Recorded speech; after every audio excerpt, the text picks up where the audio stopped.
म्हणून हा व्यवसाय करणार होतो. पण पहिले 2 पार्ट बघितल्यानंतर तुम्हाला नक्कीच कळलं असेल की हा जाता करण्याचा बिझनेस नाही मित्रांनो. जेव्हा नितीन सरनी त्यांच्या सेकंड पार्ट मध्ये दाखवलं की ह्या वर्षात तुम्ही आणि मी काही गोल ठेवून जर काम केलं तर आपण किती मोठं अर्निंग करू शकतो, हे तुम्ही रेफरन्स देऊ शकता की एक्झाम्पल स्टार अवॉर्ड जे आपण देणार आहोत त्याच्यामध्ये 60 डायरेक्ट. मग जर 60 डिरेक्ट आपल्याला करायचे असतील तर हा आपला सहज जो माणूस दिसेल त्याला सांगून चालणार आहे का? तर बिलकुल नाही. जर आपण प्रिपरेशन चांगलं करू शकलो तर आपण नक्कीच ह्या व्यवस्थेला चांगला न्याय देऊ शकतो आणि आपण ठरवलेल्या गोष्टी ह्या 100% अचीव्ह करू शकतो.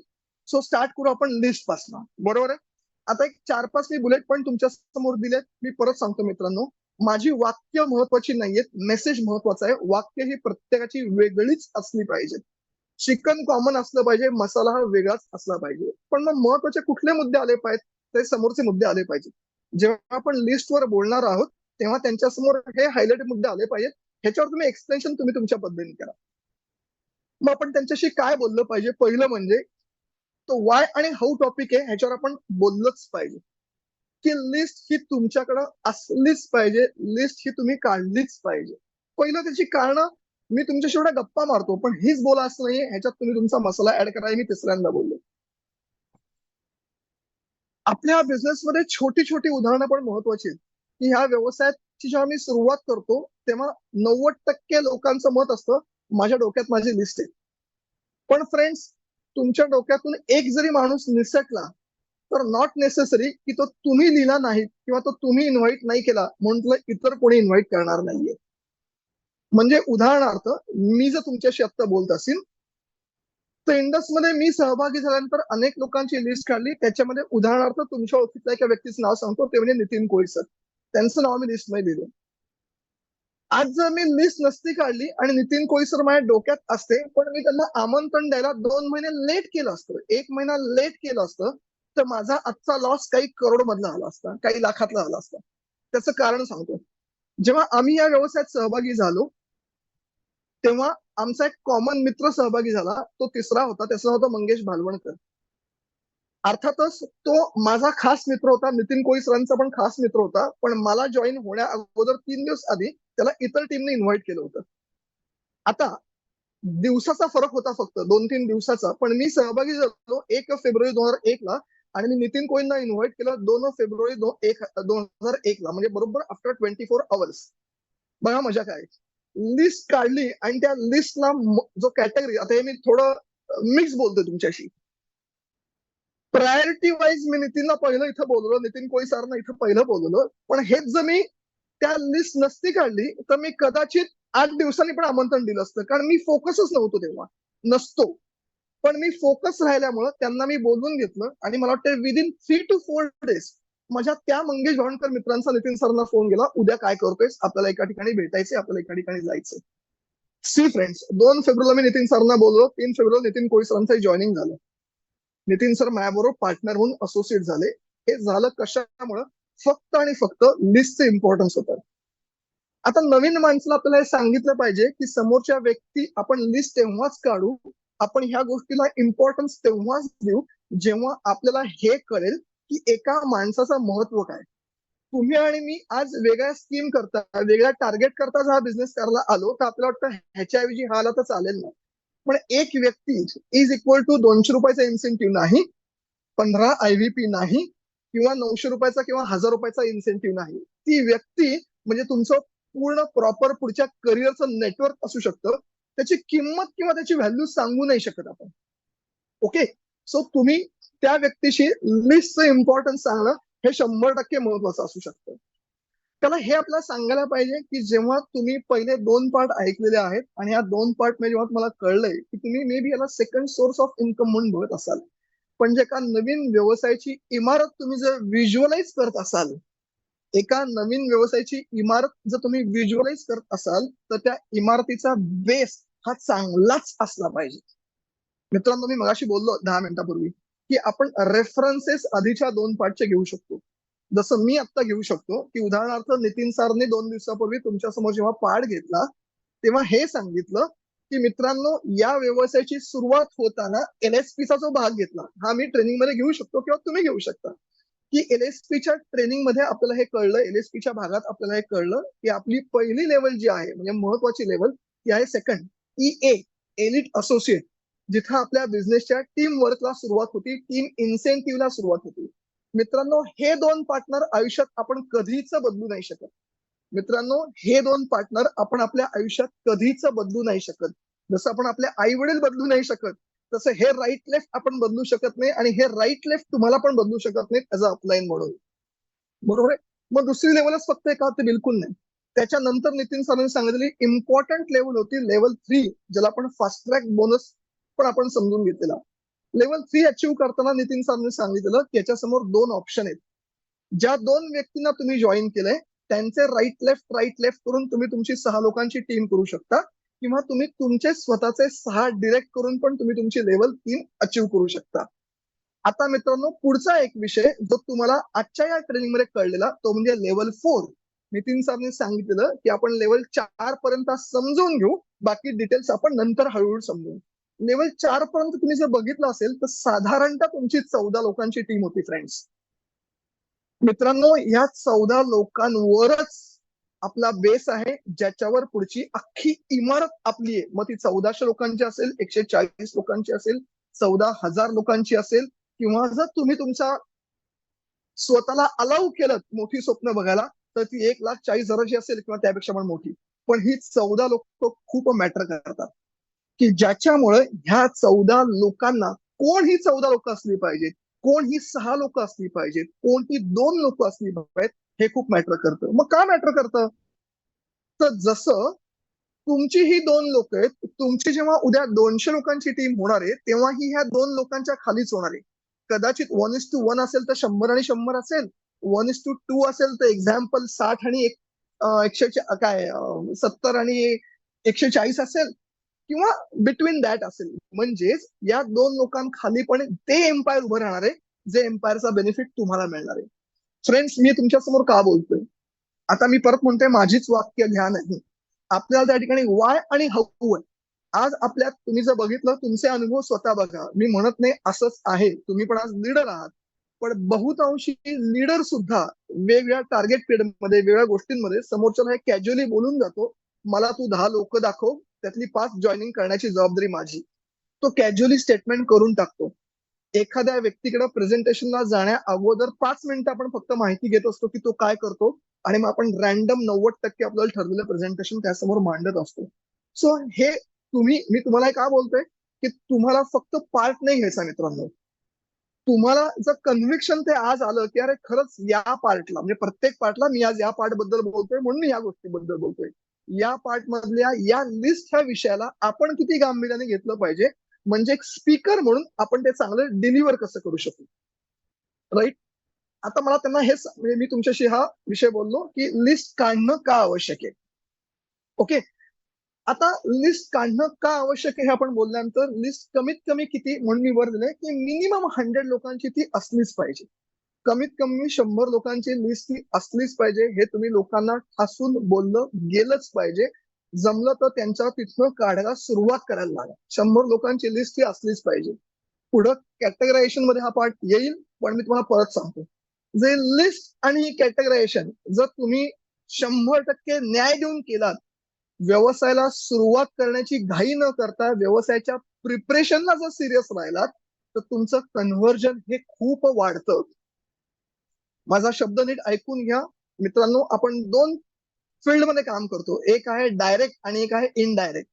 याचा अर्थ, सुरुवातीला आपण काम करताना मेजॉरिटी वेळेला आपण आपल्या डायरेक्ट प्रॉस्पेक्टवर काम करत असतो, आणि जसे जसे ते आपल्याला जॉईन होतात तेव्हा आपण त्यांच्या लिस्टवर काम करत असतो. जर आपण आपल्या लिस्टला 100% न्याय दिला, आपण त्याच्या कॅटेगरायझेशनला म्हणजे वर्गीकरणाला जर 100% न्याय दिला, तर मार्क माय वर्ड, हे तुम्ही पण बोलू शकता. हा माझा शब्द आहे, कॅरी काय करायचं तुम्ही लक्षात ठेवा. तर तुमचं कन्व्हर्जन हे 20-30% राहत नाही, तुमचं कन्व्हर्जन 50, 60, 70, 80% होऊ शकतं. कारण ही लिस्ट तुमची, तुमच्या गुडविलवर, तुमच्या फेस व्हॅल्यूवर, तुमच्या रिलेशनवर, तुमच्या नात्यावर, तुमच्या मैत्रीवर, तुमच्या शेजार, म्हणजे आपण नेबर्सची लिस्ट काढतो, त्या रिलेशनवर आपण लोकांना बोलवणार आहोत. सो इथला प्रत्येक माणूस हा तुमच्या ओळखीचा असणार आहे. सो ही जर 100 लोकांची लिस्ट तुम्ही नीट काढलीत आणि त्याचं वर्गीकरण नीट केलं, तर याच्या पूर्वीचा जो नितीन सरनी पाठ घेतला त्याच्यात 60 डायरेक्टचा जो इम्पॉर्टन्स सांगितला, तर ते 60 डायरेक्ट करणं कुठल्याही व्यक्तीला अवघड नाही, जर त्यांनी या टॉपिकला, या विषयाला सिरियसली व्यवसाय सुरू करण्या अगोदर घेतलं तर. सो मी त्याला 100 लोकांची लिस्ट का काढायची याच्यावर बोललो. ओके, मी कदाचित असं म्हणेन हे 9 पार्ट आपण बोलणार आहोत, आता 7-8 पार्ट बोलणार आहोत सेल्स सायकल मधले. सो मी असं तुमच्या समोर बोलणार आहे की आता हा पार्ट जास्त महत्वाचा, कारण आपलं ठरलंच आहे प्रत्येक पार्टला महत्व द्यायचंय. सो आता मी बोलणार तुमच्या समोर कॅटेगरायझेशनवर, म्हणजेच आपण ज्याला वर्गीकरण म्हणतो. फ्रेंड्स, मध्ये मध्ये मी रेफरन्स देईन जेव्हा या ट्रेनिंग प्रोग्रामची सुरुवात झाली, म्हणजे मला म्हणायचंय सेमिनार पासून, तेव्हा मंदार सरने एका गोष्टीचा उल्लेख केला होता आपल्या समोर की मित्रांनो, इथं आपल्याला फक्त स्पीकर म्हणून मोठं नाही व्हायचं, इथं आपल्याला परफॉर्मर म्हणून मोठं व्हायचंय. राईट? असं नाही की हा फक्त चांगला वक्ता आहे, तर त्याच्याबरोबर तुझा इन्सेंटिव्ह असून सगळ्या गोष्टी महत्वाच्या आहेत. सो तुम्ही आणि मी फक्त पार्ट चांगला घ्यायचा म्हणून नाही, आपल्या करिअरमध्ये आजपासून हे लक्षात ठेवूया, जर आपण मिस करत असू, आपण पूर्वी एक केलं असेल आणि आता सध्या आपल्याकडनं पण हे राहत असेल, तर एक वक्ता म्हणून तर आपण हे बोलूच, पण बहुतांशी ठिकाणी हे रेग्युलर काम करताना पण राहतंय. सो ह्या दोन्ही ठिकाणी याचा अंडरस्टँडिंग घ्या मला काय बोलायचंय.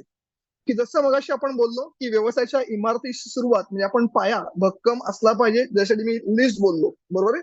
तसंच एखाद्या व्यक्तीला लिस्टचं महत्व जर आपण समजून सांगू शकलो, तर त्याला कॅटेगरीज म्हणजे आपण आता मी मगाशी म्हटल्याप्रमाणे वर्गीकरणाचं पण आपण महत्व 100% सांगायला पाहिजे.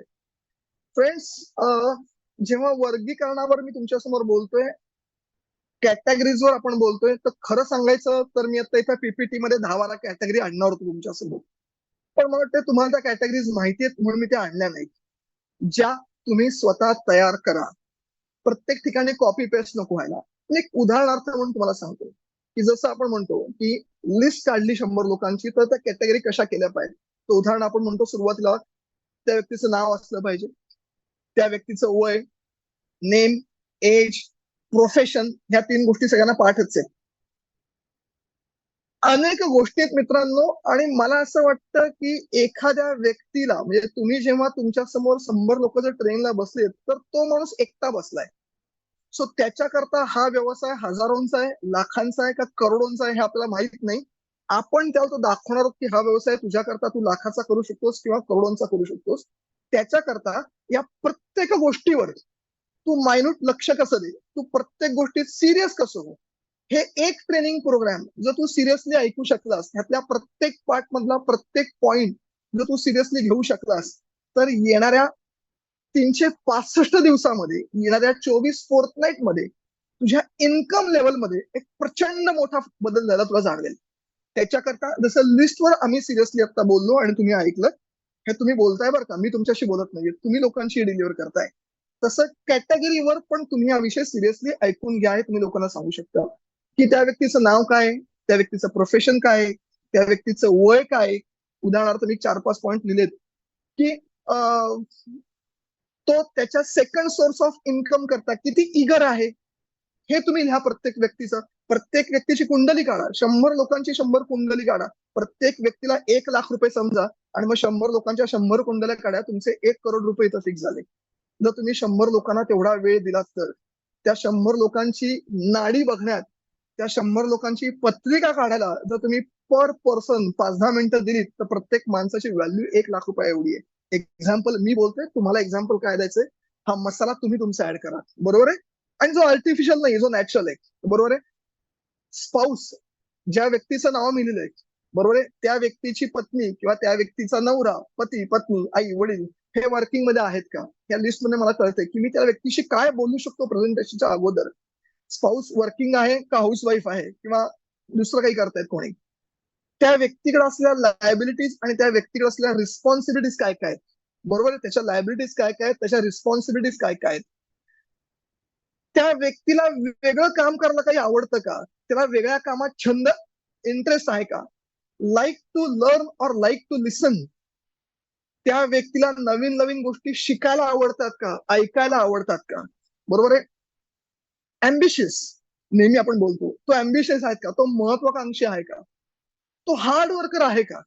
तो कष्ट करण्याची ताकद ठेवतो का? बरोबर आहे. त्याचं नेचर तो फोकस्ड आहे का?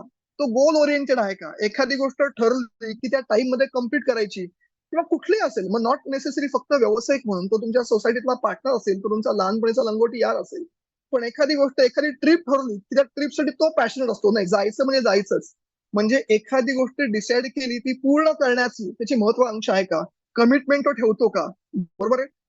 त्याचबरोबर 100 लोकांमध्ये नॅचरली 100च्या 100 लोक नियर अँड डिअर नसतात, की ज्याच्यामध्ये ट्रस्ट मी ऑर नॉट, त्या व्यक्तीचा माझ्यावर 100% विश्वास आहे का, ही एक लिस्ट असू शकते. बरोबर आहे. म्हणजे कॅटेगरी असू शकते. वॉन्ट अ चेंज,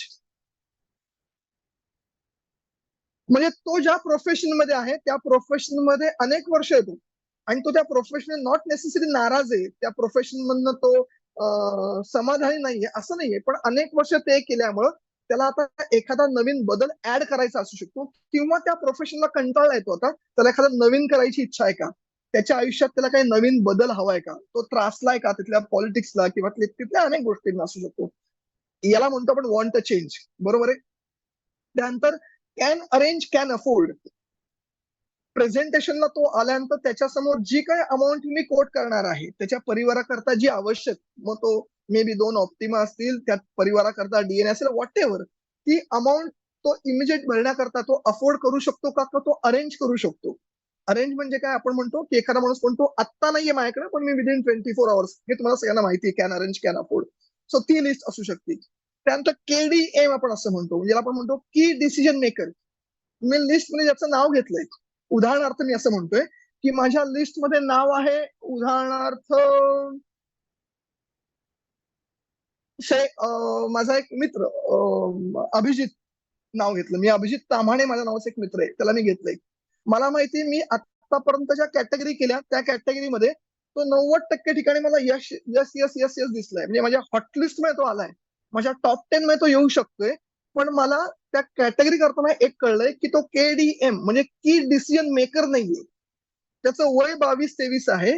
त्याच्या घरातले डिसिजन अजून त्याचे बाबा घेतात, त्याची आई घेते, त्याचे वडील घेतात, किंवा तो जस्ट मॅरिड आहे पण त्याच्या घरातल्या डिसिजन मेकिंगची पॉवर त्याच्या बायकोकडे थोडी जास्त आहे. असू शकते ना, की तो पत्नीचा ऐकतो, त्याच्या बायकोच्या इन्फ्लुएन्स मध्ये तो आहे.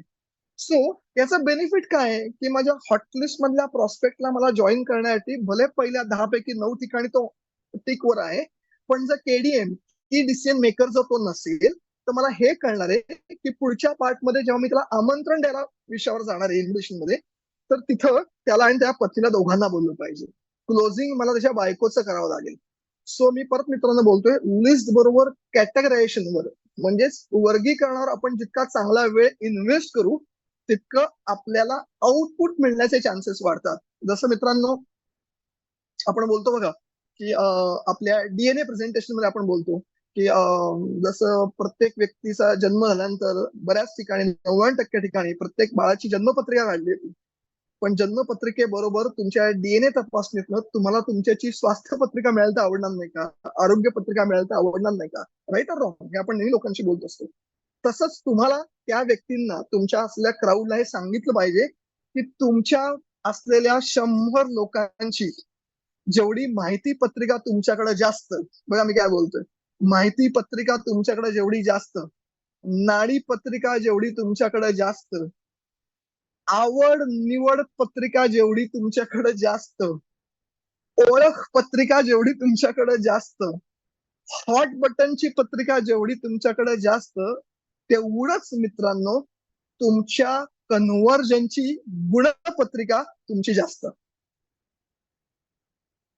तुमची गुणपत्रिका जी आहे, गुणपत्रिका याचा अर्थ काय, 100 लोकांमध्ये किती लोकांना मी सहभागी करून घेतलं. सपोज 100 लोकांमधल्या 80 लोकांना मी सहभागी करून घेतलं तर मला 80 गुण मिळाले. 10 लोकांना मी जर सहभागी करून घेतलं तर मला 10 गुण मिळाले, ज्याला आपण कन्व्हर्जन असं म्हणतो, राईट. सो हे कन्व्हर्जन म्हणजे गुणपत्रिका ही तुमच्या या पहिल्या 5 पत्रिकांवर आहे. तुम्ही तुमच्या गेस्टच्या किती पत्रिकांवर विचार करता, याचा अर्थ एकेका गेस्टला 1-1 तास लागत नाही. आम्ही बोलतोय तुमच्या समोर जास्त, कारण तुम्हाला हा विषय सिरियसली कळावा म्हणून. हे तुम्ही बोलताय बरं का, मी तुमच्याशी बोलत नाहीये, आपण त्यांच्याशी बोलतोय. सो आपण त्यांना ह्या कॅटेगरायझेशन पार्टचं जेवढं महत्व सांगू शकू तेवढं मित्रांनो 100% तुम्ही असं म्हणू शकता की जर तुम्ही त्यातल्या एखाद्या व्यक्तीने डिसाईड केलं तर माझं बोलणं गैर वाटून घेऊ नका, पण कन्व्हर्जन रेशो हा तुम्ही 100% पर्यंत नेऊ शकता. तुमचा कन्व्हर्जन रेशो हा तुम्ही 100% पर्यंत नेऊ शकता. आणि मग जे अनेक वेळेला बिफोर ट्रेनिंग येताना आपण ऐकत असतो, अरे 60 डायरेक्ट पॉसिबल आहेत का? त्याचं कारण आहे आपण रॅन्डम विचार करत असतो म्हणून. पण जेव्हा आपण हे असे विचार करतो आणि आपण सिरियसली अप्रोच होतो, तेव्हा आपल्याला कळू शकतं एका कॉमन माणसाला आपण कंपनी दिलेला हा जो टास्क आहे, ज्यात तुला स्टार अचिव्हर म्हणून नितीन कोळी सरनी गेल्या पार्टमध्ये तुमच्या समोर जे सांगितलं, हे मी पार्ट घेताना माझ्या क्राऊडशी बोलतोय बरं का, तुमच्याशी बोलत नाही. हा मी थोडा डेमो बोलतोय. ते तुम्हाला आता थोडं अचिवेबल वाटत असेल की ह्या जर गोष्टीला आपण न्याय दिला, या गोष्टीची जर तयारी आपण 100 पासून मन देऊन जर ही वेळेची गुंतवणूक केली, तर मित्रांनो, जी तुमची तीव्र इच्छा आहे की आता माझी टीम सुरू व्हावी, उद्यापासून माझ्या टीम मध्ये माझ्या लिस्ट मधली लोक सहभागी व्हावी, तर मित्रांनो, हे जे बॅटल सुरू होते, हे बॅटल सुरू होण्यापूर्वीच तुम्ही जिंकला असं समजा 70%.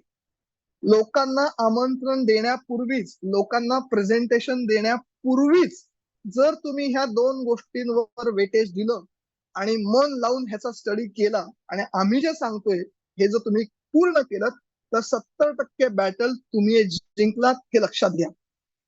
प्रेझेंटेशनला आल्यानंतर प्रॉस्पेक्ट बाहेर पडण्याचा, नाही म्हणण्याचा, टाळण्याचा, करू बघू म्हणण्याचा, हे सगळे बहुतेक मार्ग या अभ्यासामुळं आपण आधीच बंद करतो. बिलीव्ह मी, बिलीव्ह मी, हे तुमचं वाक्य असू शकतं, माझं आहे, तुम्ही बोललाच पाहिजे असं काही नाहीये. मी परत बोललो, ही जर तयारी आपण नीट केली, तर प्रॉस्पेक्ट म्हणजे आपला गेस्ट, आपला पार्टनर ऐकल्यानंतर नको म्हणण्याचा, टाळण्याचा, करू बघू म्हणण्याचा कुठलाच मार्ग आपण तो जाण्या अगोदरच हे सगळे मार्ग बंद करतो, जर हे आपण आधी केलं तर. जसं मित्रांनो आपण बोलतो बघा की आपल्या मेड डीएनए वाईजचा बेनिफिट काय, तर रॅन्डम मेडिसिन घेण्यापेक्षा जर आपण आपलं मेड डीएनए वाईज करून घेतलं, तर जी आपण म्हणतो रिस्क आहे, राईट ऑर रॉंग, औषधं घेतल्यानंतर जी रिस्क आहे ती आपण 90% टाळू शकतो, जर आपण मेड डीएनए वाईज रिपोर्ट आपल्याकडे असतील तर. औषधांचा होणारा दुष्परिणाम आपण टाळू शकतो. तसंच लिस्ट मधनं नकार येणे आपण हे पूर्णपणे टाळू शकतो, जर आपण लिस्ट आणि कॅटेगरीवर हे केलं तर. आता अजून एका पार्टवर आपण नक्की बोलू शकतो कॅटेगरीच्या, ते म्हणजे या लिस्ट मध्येच वर दिले बघा 2 टाइप्स ऑफ लिस्ट, त्याला आपण कॅटेगरीमध्ये आणू शकतो. एक आपण असं म्हणू शकू, त्याला हेल्थ प्रॉस्पेक्ट आणि बिझनेस प्रॉस्पेक्ट. आता मित्रांनो, हे स्टेटमेंट माझंच आहे की व्यवसायात काम करताना प्रेडिक्ट नाही करता कामा, प्री जज नाही करता कामा. म्हणजेच काय, पूर्वानुमान नाही चालणार. हा जॉईन होईल, हा जॉईन होणार नाही, किंवा हा व्यक्ती चेकअप करेल, हा व्यक्ती बिझनेस करेल, हा बिझनेस करणारच नाही, हे प्रेडिक्ट करण्यात पॉईंट नसतो. कोण कधी बदलेल किंवा कोणाला काय आवडेल हे माहित नसतं. पण तरी सुद्धा जेव्हा आपण आमंत्रण द्यायच्या प्रोसेसमध्ये जाणार आहोत, आता पुढं इन्व्हिटेशन मध्ये जाणार आहोत, तर तेव्हा मित्रांनो, तुम्हाला आणि मला हे लोकांना सांगायचंय की आमंत्रण देताना काहीतरी आपल्याला लॉजिक लावावं लागेल की याला काय सांगून बोलवायचं. मग त्या ठिकाणी तुम्हाला जर वर्गीकरण करता आलं तर आपल्याला हे करायला लागेल की बिझनेस प्रॉस्पेक्ट कोण असतील माझे आणि हेल्थ प्रॉस्पेक्ट कोण असतील, ऍटलिस्ट ते इंडसमध्ये सहभागी होईपर्यंत. सहभागी झाल्यानंतर त्यांच्यात परत बदल होतील, पण सहभागी होईस्तोवर म्हणजे बेनिफिट काय होतो, क्लोजिंगसाठी मला बेनिफिट होतो, त्या व्यक्तीला बोलण्याकरता मला बेनिफिट होतो.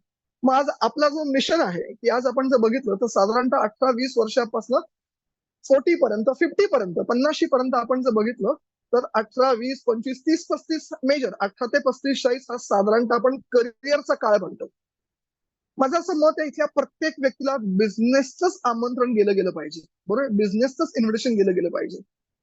आता इथं आपल्या समोर बसलेल्या लोकांची जी मानसिकता असते की माझं अर्निंग 20,000 रुपये, पण ज्या व्यक्तीला मी बोलणार आहे त्याचं अर्निंग महिना 50,000 रुपये, किंवा माझं अर्निंग 50,000 रुपये पण त्याचं अर्निंग 2,00,000 रुपये, म्हणजे थोडक्यात तो माझ्यापेक्षा श्रेष्ठ आहे फायनान्शियली, असं तो समजत असतो.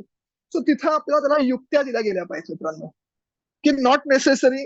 जसं आपल्याला माहितीतलं उदाहरण आहे की तुम्ही जेव्हा एखादा फ्लॅट घ्यायला जाता, एखादी स्कीम बघायला जाता आणि 2 कोटीचा फ्लॅट जेव्हा तुम्ही घेता, तेव्हा तो 2 कोटीचा तिथला जो सेल्स एक्झिक्युटिव्ह असतो, नॉट नेसेसरी की त्याचा फ्लॅट 2 कोटीचा असतो. जेव्हा एखादी 25 लाखाची गाडी घ्यायला जातात, तेव्हा तुम्हाला नक्कीच माहिती आहे तिथला सेल्स एक्झिक्युटिव्हची स्वतःची गाडी 25 लाखाची नसती. मे बी तो त्या ठिकाणी टू व्हीलरवर येत असतो. सो तुम्ही तुमच्या डोक्यातनं सबकॉन्शियस माइंड मधनं हे डोक्यातनं काढलं पाहिजे की मी समोरच्या व्यक्तीला जेव्हा बिझनेस सांगणार आहे तेव्हा मी त्याच्यापेक्षा मोठ्या उत्पन्न गटातला असला पाहिजे. ह्याची गरज बिलकुल नसते. हे तुम्हाला लोकांना आपल्याला खाली समजून सांगायचंय की तुमची मानसिकता इथं कशी असली पाहिजे. कारण हे जे एज आहे वय वर्ष 20 ते वय वर्ष 40-45 इथं रिस्पॉन्सिबिलिटीज आणि लायबिलिटीज दिवसेंदिवस माणसाच्या वाढतच असतात. त्यामुळे कितीही पैसा असला तरी अजून पैसा यावा ही प्रत्येक माणसाची, एक मिनिट हा फ्रेंड्स, सॉरी, ही प्रत्येक माणसाची इच्छा असते. सो तिथं आपल्याला कॅटेगरीज करता आल्या पाहिजेत. मग त्याच्यामध्ये त्याला आपण काही गाईड करू शकू का, की उदाहरणार्थ तुमच्या लिस्टमध्ये तुम्हाला अशी नावं सापडतायत का की जे मार्केटिंग बॅकग्राऊंड मधले तुम्हाला माहिती आहे हा बोलत्या स्वभावाचा आहे, ह्याने आधी काही मार्केटिंग केलेलं आहे, नॉट नेसेसरी नेटवर्क मार्केटिंग, पण बोलणाऱ्या क्षेत्रामध्ये ह्याने काम केले, हा बोलत्या स्वभावाचा आहे, हा LIC मध्ये काम करून आलेला आहे, हा वेगवेगळ्या इन्शुरन्स कंपनीमध्ये काम केला माझ्या माणसं आहेत, फार्मा कंपनीमध्ये काम केली माझ्या लिस्टमध्ये काही माणसं असू शकतात. बोलणाऱ्या प्रोफेशन मध्ये शिक्षक एक प्रोफेशन असेल तर की शिक्षकी प्रोफेशन मध्ये लोक माझ्याकडे ज्यांना मला बिझनेस सांगता येतो, यांच्याकडे कमी वेळ हा स्पेसिफिक डिसाइड असतो यांच्या जॉबचा. त्यानंतर मग वेगवेगळे इन्कम सोर्स बघून आपण लोकांना सांगू शकतो. ह्याला आपण बिझनेस प्रॉस्पेक्टची लिस्ट म्हणतोय. मी तुम्हाला खूप नाही सांगत, नाही तर मग तुम्ही तुमचं तयार नाही करणार, बरोबर आहे. मग आपण हेल्थ प्रॉस्पेक्ट म्हणू शकतो की उदाहरणार्थ 50 अँड अबव असू शकतात, की जिथं आपण DNA बद्दल बोलू शकतो की अनुवंशिक आपल्या लिस्टमध्ये आपल्याला लोक माहिती असतात की यांच्यावर अनुवंशिक आजार होऊन गेले किंवा त्यांच्या घरात हे आजार ऑलरेडी 2-3 वेळा घडले, त्याचे काका, त्याचे मामा, त्याचे वडील हृदयविकार आहे, कॅन्सर आहे, अशी आपण एक लिस्ट काढू शकतो का ज्यांना आपण DNA साठी बोलू शकतो, DNAचं आमंत्रण देऊ शकतो. नंबर 2, आपल्याला असं माहितीये की आपल्या समोर ही व्यक्ती फायनान्शियली टू मच साऊंड आहे, पण हे टू मच साऊंड पण आहे, पण ती तितकीच हेल्थ कॉन्शियस पण आहे, की ज्याच्यामुळे त्या व्यक्तीला आपण सहज सांगू शकतो की सर तुम्ही ऑलरेडी हेल्थ कॉन्शियस आहात, आज देवकृपेने तुमच्याकडे लक्ष्मी पाणी भरती, म्हणजे पैसा ही आज गोष्ट तुमच्याकडे प्रॉब्लेमच नाही आणि तुम्ही सुद्धा हेल्थ कॉन्शियस आहात.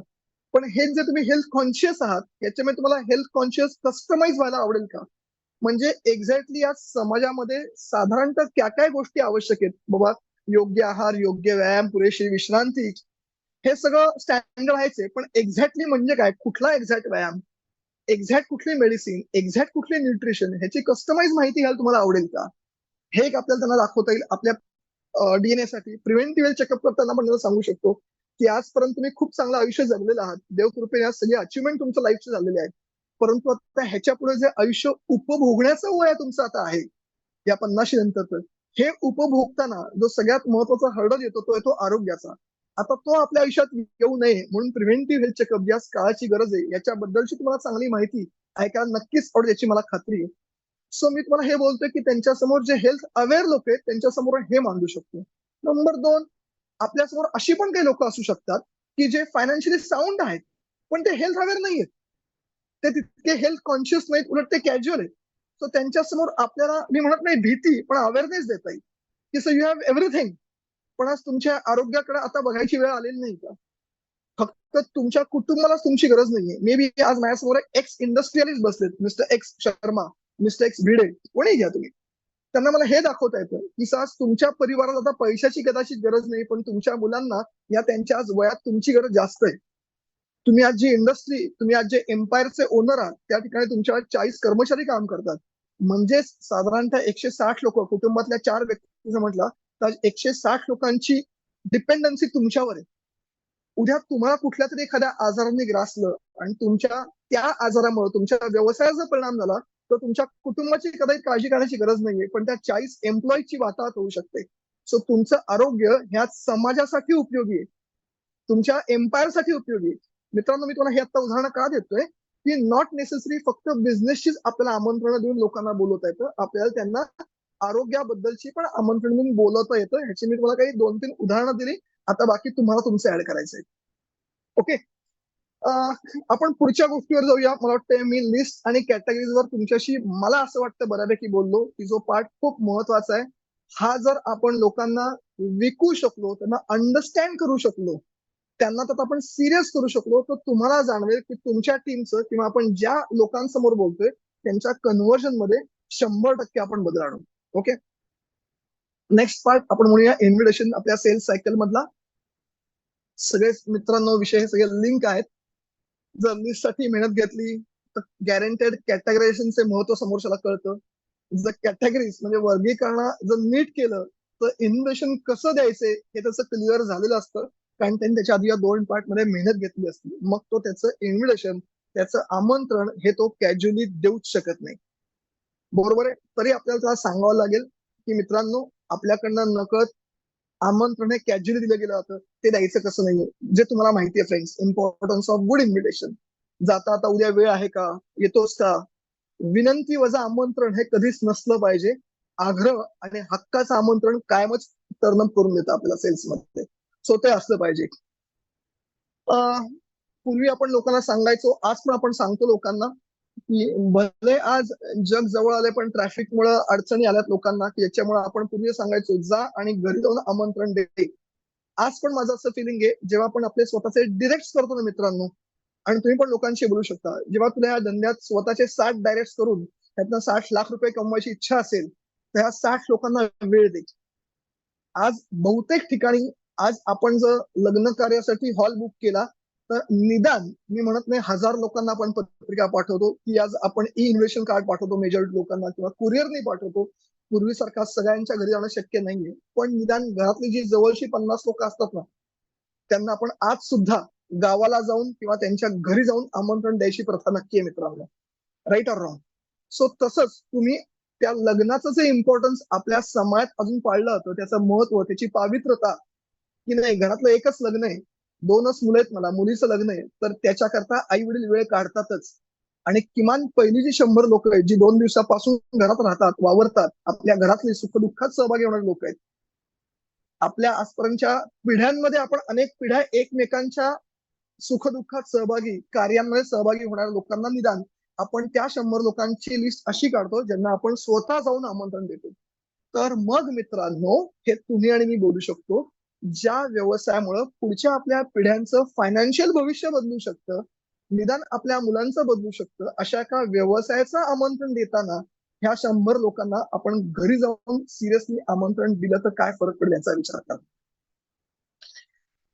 फ्रेंड्स, मी तुमच्याशी मगासपासून हे सांगण्याचा प्रयत्न करतोय, पार्ट घेणं आणि पार्ट डिलिव्हर करणं आणि पार्टचे कंटेंट वाचून दाखवणं पेक्षा त्यात तुम्ही तुमचा थोडा जीव टाकलात, तुमचा जीव टाकलात, तर जसं आपण म्हणतो ना की तिखट मीठ खूप लागत नाही, पण त्यांनी टेस्ट डेव्हलप होते.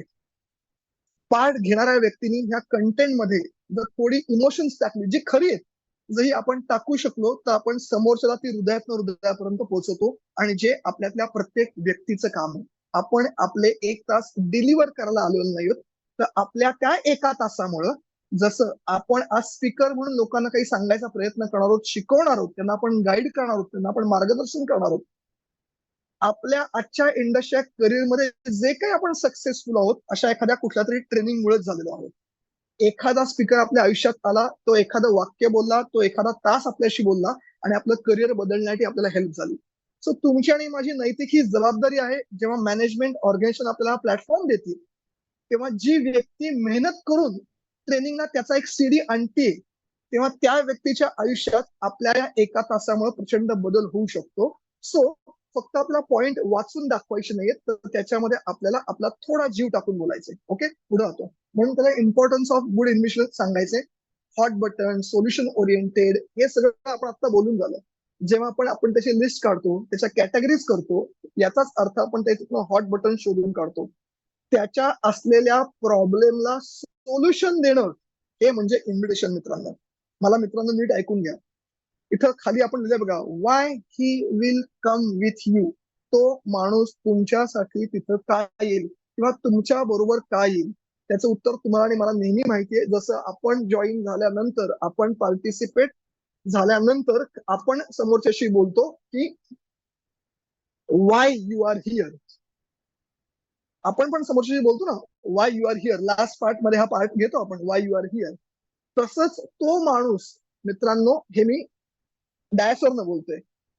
फ्रेंड्स, तुमचा येणारा गेस्ट पण हा नक्की विचार करणार आहे की मी तुमच्याबरोबर का येऊ, तुमच्या आमंत्रण दिल्यानंतर मी का येऊ, आणि तो तेव्हाच येईल जेव्हा त्याला त्याच्याकरता ह्यात काहीतरी दिसेल, जेव्हा त्याला त्याच्या प्रॉब्लेमचं सोल्युशन काहीतरी दिसेल. मित्रांनो, आज अडचणी प्रत्येकाला आहेत. पैसा असो, पैसा नसो, आरोग्य चांगलं असो, आरोग्य चांगलं, अडचणी या फक्त आरोग्याच्या आणि पैशाच्या नाही आहेत ना, अनेक अडचणी आहेत, अनेक अडचणी आहेत, अनेक अडचणी. अनेक लोकांना वाटतं माझ्याकडे सगळं आहे यार, पण मला प्लॅटफॉर्मच नाही. माझ्याकडे देवकृपेने खूप चांगला पैसा आहे, माझ्याकडे खूप चांगली नोकरी आहे, माझं आरोग्य देवकृपेने खूप चांगलं आहे, पण यार तो जो मित्र आहे ना, काय त्याचा ग्रुप आहे, तो काय बोलतो यार, माझ्याकडे त्याचा प्लॅटफॉर्मच नाही कुठे. सी, त्याची अडचण वेगळी आहे, त्याला नेम आणि फेम हवी, त्याची अडचण ही आहे. सो त्याच्या प्रत्येक अडचणी जर तुम्ही आणि मी लिस्ट आणि कॅटेगरी मधनं शोधून काढल्या आणि त्या अडचणींवर जर आपण त्याला सोल्युशन म्हणून आमंत्रण दिलं, तर त्याची कन्व्हर्जनची शक्यता ही परत वाढते. एक खूप सुंदर वाक्य बघा, हिंदी मधलं आहे. काय म्हणतात त्याला? अडचणीवर हिंदीमध्ये समस्या म्हणतो ना. समस्या समस्या में नहीं है. मी आता मला ते आठवत. समस्या समस्या में नहीं है, समस्या समस्या को समस्या समजने में है. कळलं का थोडं? परत एकदा बोलू, मला आता आठवलं. समस्या समस्या को समस्या समजने में नहीं है. हॅलो फ्रेंड्स, थोडं कळतंय का? थोडं मी आता मला ते आठवलं म्हणून आपण रोजचे आहोत. समस्या समस्या में नहीं है, समस्या समस्या को समस्या समजने में है. म्हणजे अडचण ही अडचणीमध्ये नाहीये, अडचण अडचणीला अडचण समजण्यामध्ये आहे. बघा मित्रांनो, माझ्या अडचणीला जो सोल्युशन देतो तो देव, राईट ऑर रॉंग? एखादा डॉक्टर यशस्वी केव्हा होतो? मला काय होतंय कळत नाही, जेव्हा म्हणून मी डॉक्टरांकडे जातो ना आणि डॉक्टर माझा आजार डायग्नोस्टिस करतो ना, तेव्हा आपण म्हणतो हा भारी डॉक्टर आहे, कारण मला एक्झॅक्ट सांगता येत नव्हतं पण यांनी निदान केलं आणि तोच डॉक्टर जास्त फेमस होतो. सो इथं तर आपण जर नीट लिस्ट आणि कॅटेगरी केल्या तर आपल्या समोरची अडचण कळेल आणि जेव्हा तुम्ही अडचणीला सोल्युशन देता ना, तेव्हा तुम्ही गॉडफादर होऊन जाता. समोरच्या व्यक्तीची अडचण, समोरच्या व्यक्तीचा एरिया ऑफ इंटरेस्ट, समोरच्या व्यक्तीची आवड, म्हणून मी मगाशी 4-5 पत्रिका सांगितल्या बघा, आवड निवड पत्रिका वगैरे वगैरे वगैरे गोष्टी, याचा अभ्यास करून तुम्ही तुमच्या लोकांना इथं बोलवलं, सेमिनारला बोलवलं, मग ते ऑनलाईन असेल मग ते ऑफलाईन असेल, तर तुमचा पेशंट, तर तुमची लिस्ट मधली गेस्ट, जर तुमचा पार्टनर हा कन्वर्ट झालाच म्हणून समजा. सॉरी फ्रेंड्स, मला जरा त्रास होतोय. ओके. सो मी तुम्हाला मला पटलेलं वाक्य सांगितलं होतं मुद्दामून, समस्या समस्या में नहीं है, समस्या समस्या को समस्या समजने में है. इथं आपल्या गेस्टला जर आपण त्याला सोल्युशन दिलं, मला असं वाटतंय इथं पण आपण एक रेफरन्स तुम्हाला मी देतो. योगेश सरांनी त्यांच्या पाठची सुरुवात करताना तुमच्या आणि माझ्यासमोर, मला एक्झॅक्टली आठवत नाही, पण 10-12 प्रश्न दिले होते की त्याला गाडी घ्यायची इच्छा आहे का, त्याला गाडीचा ईएमआय करायचा आहे का, त्याचं घर, त्याला फिरायला म्हणजे ट्रॅव्हल, वर्षभरात त्याला असे 10-12 प्रश्न दिले बघा. तुमच्या वर्गीकरणामध्ये तुम्हाला हे सगळं करता येतं गेस्टला आमंत्रण देण्यापूर्वी. जर हे तुम्हाला करता आलं, मित्रांनो, तुम्ही, मला माहितीये थोडा कंटाळवाणा तुमच्यासाठी असू शकतो कारण तुम्ही हा पाठ 50 वेळा ऐकलाय, पण तुम्हाला मला उद्या घ्यायचा आहे. सो मी पण तुमच्याकडे बघताना तुम्ही जुने सीडी आहात बघत नाही, मी तुम्हाला एक, माझे प्रॉस्पेक्ट आहात किंवा इंडस्ट्रीमध्ये नवीन लोक आहात, मला पण चॅलेंज आहे तुमच्या समोर घेताना, कारण हुशार लोकांना शिकवणं चॅलेंज असतं आणि तुम्ही इथे सगळे हुशार म्हणजे खरंच आहात, मी तुम्हाला काही झाडावर चढवत नाहीये, म्हणूनच तुम्हाला कंपनीत बसवलंय, तरी मी तुम्हाला नवीन लोकांसारखं समजून सांगतोय. सो तुम्ही पण हे का ऐका, तुम्हाला पण तुमच्यातलं बेस्ट ऑफ द बेस्ट बाहेर काढून नवीन लोकांसमोर पाठ आपल्याला डिलिव्हर करायचं आहे. ओके. सो मी तुम्हाला सांगितलं आता की प्रॉब्लेम सोल्युशन हे जर आपल्याला कळू शकलं तर आपण लोकांना बेस्ट ऑफ द बेस्ट देऊ शकतो. मग तुम्ही तुमच्याकडची येणाऱ्या, जेव्हा आता आपण डेमॉन्स्ट्रेशन देणार आहोत, तेव्हा तुम्ही प्रयत्न करू शकता की तुमच्याकडे बेस्ट ऑफ द बेस्ट 4 बिझनेसची एक्झाम्पल तयार करा. मी तुम्हाला त्याचं देऊ शकतो, खरं तर मी आता काढलेली पण पण असं विचारलं तुम्हाला मी नाही दिली पाहिजे की चेकअपचं आमंत्रण कसं द्या, म्हणजे उदाहरणार्थ हेल्थचं इन्व्हेस्टिगेशन कसं दिलं गेलं पाहिजे, बिझनेसची 4 वेगळी उदाहरणं कशी दिली गेली पाहिजेत आमंत्रणाची, ती तुम्ही तुमची काढलीत तर त्या दिवशी आपल्याला कदाचित तुमच्यातल्या काही लोकांनी ह्याच्यावरचा विषय घेतला, सपोज 5 लोकांनी घेतला, तर आपल्याला वेगवेगळी 40, 20-20, 25-25 उदाहरणं पण ऐकायला मिळतील. ओके. आता आपण जाऊया वाटते आपल्या पुढच्या पार्टवर, जो पार्ट अतिशय महत्वाचा, मगाशी म्हणल्याप्रमाणे सगळेच पार्ट अतिशय महत्वाचे, आपला हा पार्ट अतिशय महत्वाचा, प्रेझेंटेशन. फ्रेंड्स, सध्या जर आपण बघितलं तर आपण असं म्हणू शकतो की 2 टाइप्स ऑफ प्रेझेंटेशन, 2 पद्धतीचं आपण प्रेझेंटेशन देतोय. एक देतोय आपण ऑनलाईन, सॉरी मी जरा माझा व्हिडिओ बंदच ठेवतोय, थोडा मी उभा राहून तुमच्याशी बोलतोय. सो एक आपण प्रेझेंटेशन देतोय ऑनलाईन आणि एक आपण आपलं प्रेझेंटेशन देतोय ऑफलाईन. बरोबर बोलतोय मी? आपण ऑनलाईन आणि ऑफलाईन प्रेझेंटेशनचा उपयोग करून घेतो आणि आपण आपल्या गेस्टशी पण असं बोलू शकतो. आता ऑनलाईन आणि ऑफलाईन मध्ये जर आपण बघितलं तर तिथं आपण दोन प्रकारचं प्रेझेंटेशन घेतो. मेजॉरिटी ऑफलाईन मध्ये आपण जास्त घेतो. एक वन टू वन प्रेझेंटेशन आणि एक सेमिनार प्रेझेंटेशन. म्हणून म्हणलं मेजॉरिटी ऑफलाईन मध्येच आपण वन टू आणि सेमिनार घेतो. पण ऑनलाईन मध्ये पण ह्या फॉर्मॅटचा आपण उपयोग करू शकतो. हे तुम्ही तुमच्या गेस्टला सांगू शकता की तुमचा एखादा गेस्ट आहे जो मुंबईला राहिला आहे, त्याला सेमिनारच्या टायमिंगला वेळ नाहीये, तर तुमचा सिनियर, तुमचा जो कोणी सिनियर लीडर आहे, तो त्या गेस्टचं ऑनलाईन पण प्रेझेंटेशन घेऊ शकतो. मे बी वेळा मॅच होत नाही तर. आता इथे आपल्याला पहिलं आपण थोडं ऑनलाईन बद्दल बोलू आणि मग आपण ऑफलाईन बद्दल बोलूया.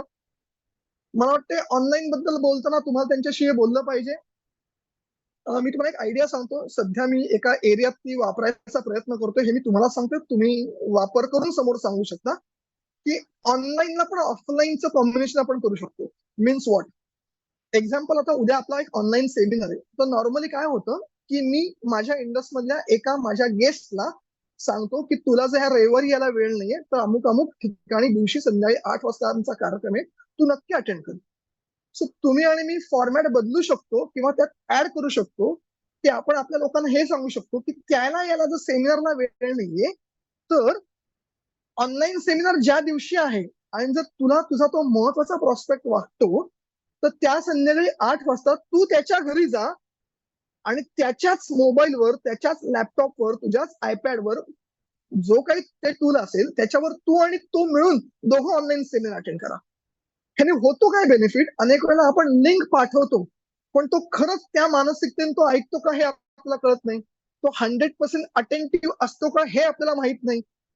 तो मोबाईल घेऊन समोर बसले असतो, त्याची मुलं, त्याची बायको, त्याचे आई वडील एखादी 2020 मॅच बघत असतात, एखादी महत्वाची विकेट जाते आणि तो फक्त म्हणतो काय रे आउट का? आता तो ऐकत असतो पण त्या 3 मिनिटांमध्ये त्याचा सगळं अटेन्शन स्पॅन निघून जातो. सो वन टू वन ला पण तुम्ही हे करू शकता.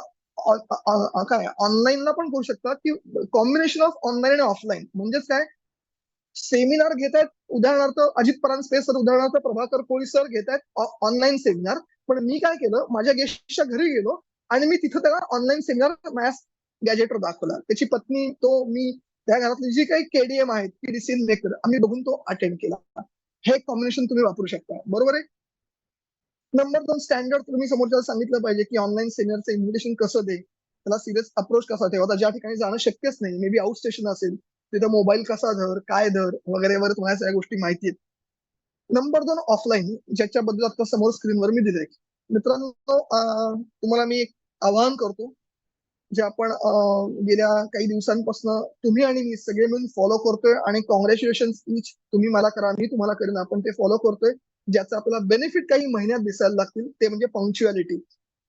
जेव्हा ऑफलाईन सेमिनार असतो आणि ऑनलाईन सेमिनार असतो, आज पण मी थोडा नाराज झालो होतो कारण ही 55 लोक, इन्क्लुडिंग मी म्हणतोय, 55 मधले काही सिनियर्स आहेत त्यांना मी आता साईडला ठेवतो, जे काही 30-40 लोक पार्टिसिपेंट्स आहेत जे आज या ठिकाणी ट्रेनिंग म्हणून आलेली आहेत. मी एक्सपेक्ट हे करत होतो की आपण 8ला 3 मिनिटं असताना उभे असू, की कधी चालू होते आणि मी कधी. छोट्या त्या गोष्टी आपल्या करिअरवर फरक पाडतील आणि जेव्हा मी करीन ना तेव्हा मी माझ्या टीमला सांगू शकेन. आता मी आता वेळ घालवत नाही, पण उदाहरणार्थ सेमिनार, जर आज ज्या ज्या एरियात, पुणे असेल, मुंबई असेल किंवा आपापल्या ज्या ज्या एरियात आपण सेमिनार घेतो, मित्रांनो, तुम्ही जर वेळ पाळली तर तुमचा सीडी वेळ पाळेल, तुमचा लीडर वेळ पाळेल. तुम्ही वेळ पाळली तर तुमचा लीडर पाळेल, तुमचा लीडरनी पाळली तर तो नवीन सीडी पाळेल, तुमचे पीआरपी पाळतील, सगळं होऊ शकेल आणि तो सेमिनार हिट होतो मित्रांनो. त्यामुळे तुम्ही तुमच्या समोर बसलेल्या 50 लोकांना हे सांगितलं गेलं पाहिजे की तुझ्या गेस्टचं जॉईनिंग हे फक्त तुझ्या एकट्यावर किंवा प्रेझेंटेशन देणाऱ्यावर नसतं, तर ते ओव्हरऑल अँबियन्सवर असतं. ज्या हॉलमध्ये तो व्यक्ती येतो त्या हॉल मधला अँबियन्स हा फक्त तिथं चांगला परफ्यूम कुठला मारलाय, तिथे एसी किती चांगला आहे आणि तिथल्या स्पीकरने कुठला ड्रेस कोड कॅरी केलाय ह्याच्यावर नसतो. अख्खी परिस्थिती त्याला मॅटर करत असते. सो तुम्ही आणि मी त्याला हे सांगितलं पाहिजे की जर तो सेमिनार 11चा असेल तर तुझ्या गेस्टला तू 10:30 येणं तुला का अपेक्षित आहे, 10:30 का आण, त्या गेस्टला तिथं आल्यानंतर काय फायदा होतो, तो फ्रेश कसा होतो, त्या वास्तूमध्ये तो 15-20 मिनिटं वावरल्यानंतर तो त्या वास्तूशी परिचित होतो, तो थोडा कम्फर्टेबल होतो, त्याला तू दाखवू शकतोस की ही आमची जागा आहे, हे आमचं ऑफिस आहे, हे आमचे सिनियर्स आहेत, त्यांची ओळख करून देऊ शकतोस. पुढच्या होणारा 60-70 मिनिटाविषयी त्याला तू त्या ठिकाणी सांगू शकतोस की पुढचे 70 मिनिटं तुझ्या आयुष्यात कसे होणार आहेत, 2 पार्ट मध्ये हा प्रोग्राम कसा होणार आहे. परत हा पार्ट संपल्यानंतर आपण इथे कसे भेटणार आहोत वगैरे वगैरे, जे तुम्हाला सगळ्यांना माहिती आहे ते आपण एक्सप्लेन करू शकतो. नंबर 2, 1-to-1 मध्ये आणि सेमिनार मध्ये आपण हा फॉर्मॅट वापरतो, तो म्हणजे एबीसी फॉर्मॅट. एबीसी फॉर्मॅट म्हणजे तुम्हाला सगळ्यांना माहिती आहे, A for upline, B for introducer आणि C for guest. A for upline आपण म्हणू शकतो senior leader, B for introducer आणि सी फॉर क्लायंट आपला. सो इथं त्या व्यक्तीला तुम्हाला मला ज्या गोष्टी माहिती आहेत त्या सांगितल्या पाहिजेत मित्रांनो. Introduce properly. कोणाला इंट्रोड्यूस ए प्रॉपरली, याचा अर्थ ए म्हणजे तुमचा अपलाईन.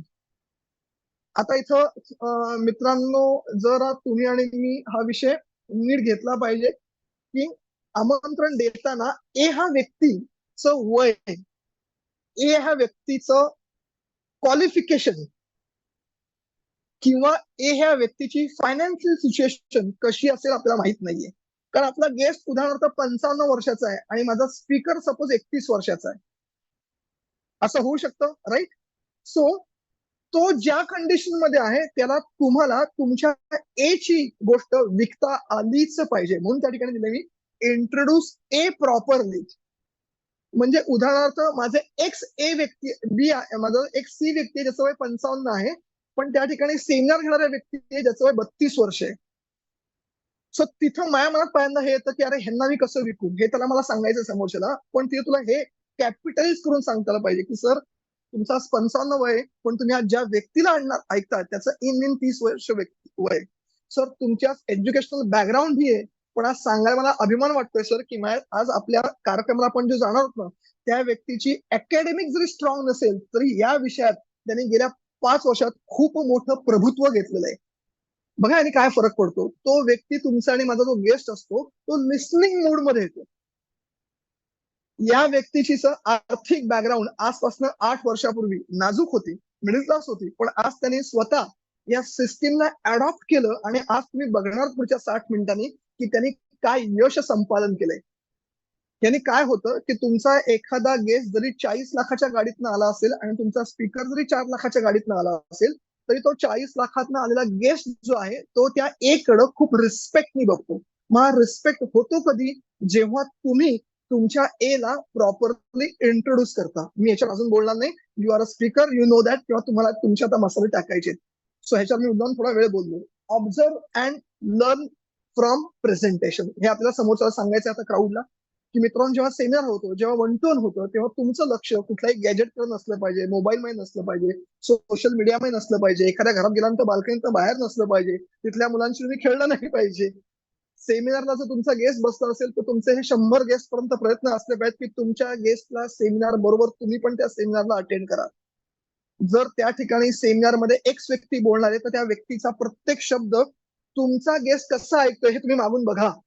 तुमचं लक्ष हे तुमच्या गेस्टकडे पण असलं पाहिजे आणि सेमिनार घेणाऱ्या व्यक्तीकडे पण असलं पाहिजे, जेणेकरून तुमच्या त्या गेस्टची देहबोली तुम्हाला कळतील की तो किती रिसेप्टिव्ह आहे, कुठे त्याचं लक्ष थोडं चेंज झालंय, कुठे त्याचा मोबाईल आला, किंवा त्यांनी मोबाईल कडला करून त्यांनी एखादा विषय कसा ऐकला मोबाईलला अवॉइड करून. त्याची उंची कमी होती म्हणून त्याला मागणं दिसत नव्हतं, तरी तो मान इकडं तिकडं करून ऐकू होता. याचा अर्थ तुम्हाला कळतंय की तो सिरियसली आहे. हेच जर तो मोबाईलकडे भर असेल तर तुम्हाला कळतं ह्याच्याशी आपल्या नंतर परत सिरियसली बोललं गेलं पाहिजे. शक्यतो प्रयत्न करा तुमच्या गेस्टच्या शेजारी जर बसलात तर गेस्टशी कुठलाही डायलॉग करू नका, त्याकडे बघू नका. तुम्ही तुमच्या त्या स्पीकरला खूप केअरफुली ऐका, कारण तुमचा गेस्ट तुमची देहबोली बघतो की अरे माझ्या ज्या मित्रांनी मला इथं आणलंय तो इतकं सिरियसली ऐकतोय, याचा अर्थ हा सिरियस आहे बरं काय व्यवसाय. त्यामुळे तुमचं इम्प्रेशन तुमच्या गेस्टवर चांगलं पडतं. मित्रांनो, जेवढं बोलू तेवढं कमी आहे, पण आपल्याला एका कमी वेळात सांगायचंय. पण मी तुम्हाला सांगितलंय, मी तुमच्या समोर भरपूर बोलणार आहे. तुम्हाला ते क्रिस्पी करायचे तुमच्या शब्दामध्ये आणि आपल्या लोकांसमोर डिलिव्हर करायचे. Be attentive and receptive, do not interrupt. हे कुठे येतं, जेव्हा हे आपण सांगणार आहोत की समोरचा व्यक्ती जेव्हा 1-to-1 घेतो तेव्हा तुमच्या सिनियरला जे काही तुम्हाला सांगायचे की सर त्यांच्यासमोर हा विषय जरा जास्त मांडा, ह्या विषयाची थोडक्यात ओळख करून द्या, या विषयावर जास्त बोलू नका सर, त्यांच्याकडे इमोशनल वेगळ्या ट्रॅजेडी आहेत, सो ह्या विषयावर जास्त काही बोलायची गरज नाही, ते डिस्टर्ब होऊ शकतात. बिझनेस मधला अमुक एक पॉईंट, उदाहरणार्थ कॉन्फरन्स असेल, LSP असेल, फास्ट ट्रॅक बोनस असेल, पाचगणी कॉन्फरन्स असेल, तुम्हाला जे जे इनपुट तुमच्या सिनियरला द्यायचे हे तुम्हाला त्यांना डायसमोर सांगायचे, हे आधी द्या.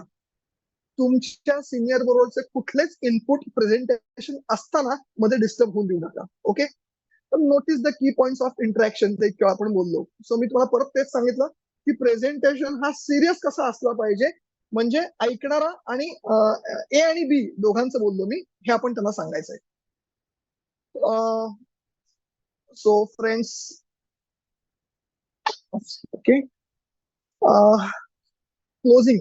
मित्रांनो, तुम्हाला एक गोष्ट जाणवली असेल कदाचित की एक गोष्ट ह्यातनं मी आता डिलीट केली आहे किंवा आपण सगळ्यांनी ओळख की FORM हा जो पार्ट आहे नॉर्मली आपण म्हणतो लिस्ट करा, कॅटेगरी करा, FORM करा. सो FORM पार्ट ची व्हॅल्यू कमी नाही झाली मित्रांनो, पण कदाचित आपण असं म्हणू की आज या सोशल मीडियामुळे, व्हॉट्सअपमुळे, फेसबुकमुळे, स्टेटसमुळे बऱ्यापैकी आपल्याला माहिती असतं की आपल्या समोरच्या गोष्टीच्या सध्या या कंडिशन्स काय आहेत सोशल मीडियामुळे.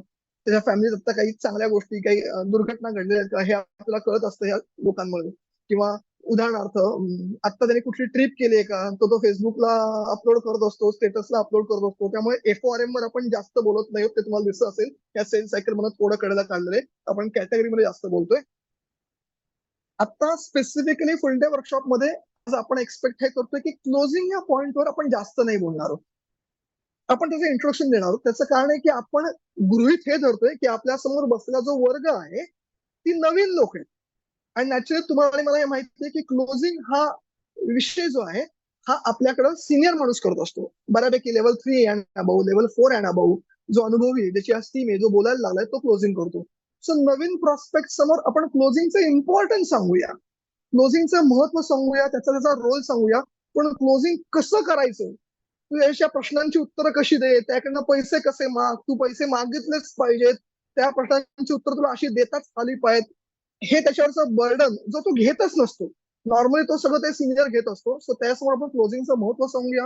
म्हणजे उदाहरणार्थ इम्पॉर्टन्स ऑफ टाइम, जसं आपण म्हणतो की क्लोजिंग हे नेक्स्ट 24 आवर मध्ये व्हायलाच पाहिजे. आता तर माझं मत आहे की त्याला म्हणलं पाहिजे लवकरात लवकर, ते 24 आवर आणि 48 आवर्स म्हटलं पाहिजे का नाही हे तुमच्यावर आहे. मी नाही पण म्हणत नाही आणि सांगा पण म्हणत नाही. तर आपण क्लोजिंगचं टायमिंग दिलं पाहिजे की ते खूपच लवकरात लवकर व्हायला पाहिजे आणि इम्पॉर्टन्स दिला पाहिजे. म्हणजे आपण सांगितलं पाहिजे की 80% क्लोजिंगला तुला हेल्प करणार आहे तुझा सिनियर आणि ऑर्गनायझेशन. 80% आम्ही तुझा हात घट्ट पकडणार आहोत. तुझा हात घट्ट पकडलेला तुझा सिनियर कधीच सोडणार नाहीये. फक्त ब्रॅकेटमध्ये कंसात स्टार मार्क, जर तू सोडलास तर, तू सोडला तर तुझा हात ऑर्गनायझेशन पण सोडणार आहे आणि तुझा सिनियर पण सोडणार आहे. पण जर तू हात नाही सोडला मित्रा, तर तुझा हात 80% घट्ट आम्ही पण पकडलेला आहे. पण मग पैसे मागायची जबाबदारी तुझी कशी आहे? क्लोजिंग का केलं गेलं पाहिजे? एका छोट्याशा पुशचं महत्व कसं असतं? 20% जो रोल असतो तुला आत्मविश्वास दाखवणं आणि पैसे मागणं तुझे सिनियर बोलल्यानंतर, हा फक्त तुला कसा करायचा आहे आणि तो का महत्वाचा असतो. कारण तो तुझा गेस्ट इथं आल्यानंतर, हे आपण त्यांच्याशी बोलतोय, तुमचे गेस्ट इथं आल्यानंतर त्यांना सगळं पटतं. पण ते इथं आले का, तर फक्त तुमच्यामुळे आले, तुझ्यामुळे आले. सो तसंच ते त्यांचे फंड्स जे काढून देणार आहेत ते नक्कीच स्पीकरच्या हातात देणार नाहीयेत, प्रेझेंटरच्या हातात देणार नाहीयेत. त्यांचा विश्वास अजून, त्यांची लक्ष्मी, त्यांचा चेक, त्यांचा काय जे काही ट्रान्सफर करणार असतील, नेट बँकिंग करणार असतील, ते फक्त तू आणि तू म्हणतोय म्हणून करणार आहेस. कारण ते ना कुठल्या डॉक्टरना बघतात, ना कंपनीच्या डिरेक्टरना बघतात, ना जीसीना, ना कोर टीमना, ना कोणाच बघतात. ते सगळे आज आहे त्यासमोर. त्याच्यासमोर एकच मोठा माणूस आणि विश्वासू माणूस, तो म्हणजे इंट्रोड्युसर. सो तुझा 20% पार्ट किती महत्वाचा आहे हे त्याला फक्त समजून सांगणं आवश्यक आहे मित्रांनो. ओके. सो इम्पॉर्टन्स सांगूया आणि ते का करणं आवश्यक आहे एवढंच सांगूया, जे आपण बोललं गेलं पाहिजे. या पार्टवर आपण जरा जास्त बोलायचंय. तो पार्ट आहे मी आता तुमच्या समोर आणला, फॉलोअप आणि कमेंट. एक मिनिट फ्रेंड्स, सॉरी मला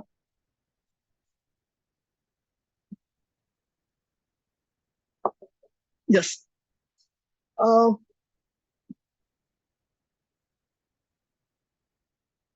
वर जर तुम्ही बघितलं असेल तर मी तिथे लिहिलंय मुद्दाहून, फॉलो ऑफ कमिटमेंट. म्हणजे तुम्ही आज तुमच्या कमिटमेंट समोरच्यांनी जी दिलेली आहे, आज सपोज अनेक वेळा असं होतं की आपला गेस्ट हे आपण लोकांशी बोलतोय बरं का, प्लीज तुम्ही बोलणार आहात लोकांशी हे अशा पद्धतीचं हे नव्हे, तुम्हाला जे हवं ते पण लाईन मी तुमच्याशी गप्पा मारतोय फक्त. की बऱ्याच वेळेला जेव्हा मी तुम्हाला परत सांगेन आता, आपण त्याशी हे रिपीट करू शकतो. शेवटच्या टप्प्यावर आता आपण आलोय की मित्रांनो, आपण सिरियस अप्रोचनी सुरुवात केली, लिस्ट कशी काढायची, कॅटेगरीज कशा काढायच्या, सिरियस इन्व्हिटेशन कसं द्यायचं, प्रेझेंटेशनच्या वेळेला आपले डूज अँड डोंट्स आपण बघितले, आपला रोल आपण त्या ठिकाणी बघितला. प्रेझेंटेशन झाल्यानंतर क्लोजिंगचं महत्व मी तुमच्याशी शेअर केलं. पण आता हे जेव्हा होतं तेव्हा हे जे सगळा सिक्वेन्स आपण नीट पार पाडला तर समोरच्या व्यक्तीचा होकार हा येतो म्हणजे येतो. फक्त तो होकार जो आहे तो काही वेळेला इम्प्लिमेंट ताबडतोब होत नाही. म्हणजे समोरच्या वेळेला आवडतं 100% आणि तो म्हणतोय नक्की करूया, फक्त मला एक 2 दिवस दे, फक्त मला एक 4 दिवस दे, फक्त मला एक आठवडा दे. म्हणजे तो मला कमिटमेंट देतो. आता फक्त त्याच्या दिलेल्या कमिटमेंटचा तुराने मला फॉलोअप कसा घ्यायचा आहे, म्हणून मी दिलेलं आहे फॉलोअप ऑफ कमिटमेंट. जर पंकज भिडे गेस्ट उद्या म्हटलंय की ठीक आहे, आज वार मंगळवार आहे, गुरुवारी आपण नक्की करूया, गुरुवारचा वार चांगला आहे, तू घरी ये किंवा मी तुला सांगतो, बायकोशी थोडं बोलतो गेल्यावर, पण आपण गुरुवार शुक्रवार मध्ये नक्की करूया. तर मित्रा आता हा फॉलो तुला कसा घ्यायचा आहे हे आपल्याला त्याला बोललं गेलं पाहिजे, बरोबर आहे. मग तिथे खाली छोटे छोटे पॉईंट आहेत, asking for payment, need patience. आता जसं आपण लिस्ट कॅटेगरी ह्याचं महत्व त्यांना सांगण्या अगोदर बोललो आणि मग कॅटेगरीचे मुद्दे सांगितले, तसंच मला वाटतं त्याला पण तुम्हाला हे आल्या आल्या बोलता आलं पाहिजे की एक अनन्य साधारण महत्व आहे या विषयाला. फॉलोअप या विषयाला बोलतोय मित्रांनो मी. सगळे प्रयत्न आपले व्यर्थ आहेत, निष्फळ आहेत, पोकळ आहेत किंवा निर्जीव आहेत अधिक केलेले, जर आपण या फॉलोअप या विषयाला समजून नाही घेतलं तर.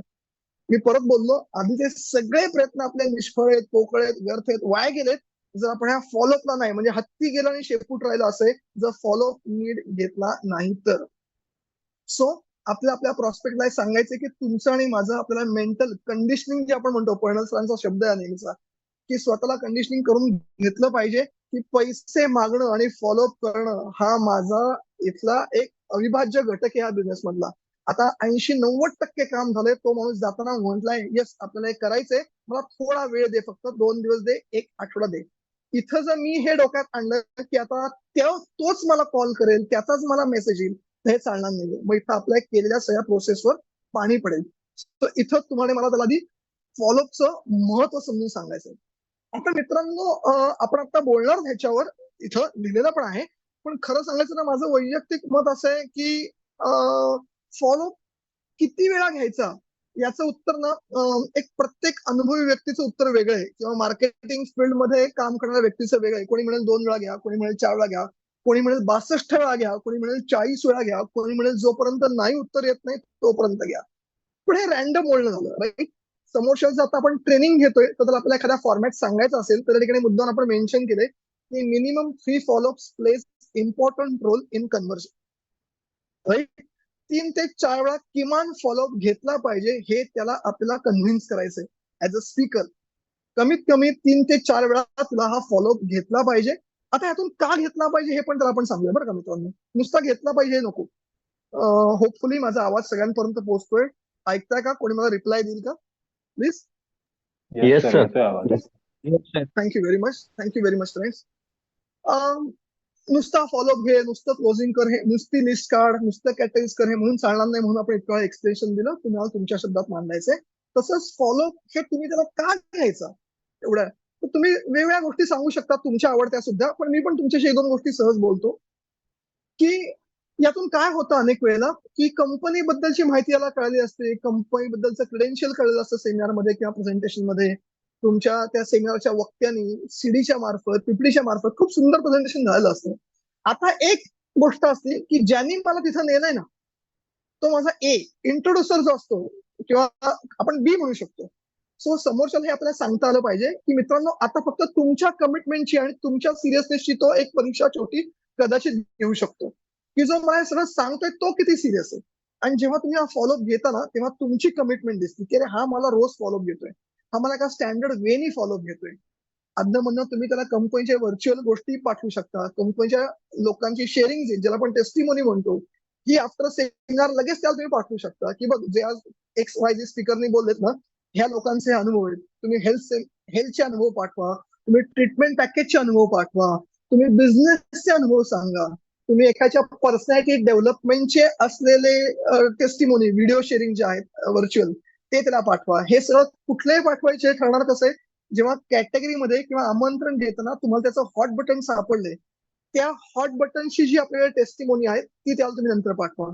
मे बी DNA ची असतील तर ती पाठवा. ह्यानी त्याचा फॉलोअप होताना मी असं म्हणेन की त्याचं जॉईनिंगचं जे कन्व्हिन्सिंग ती लेवल जी वर गेलेली मित्रांनो ती खाली येत नाही या गोष्टींचे.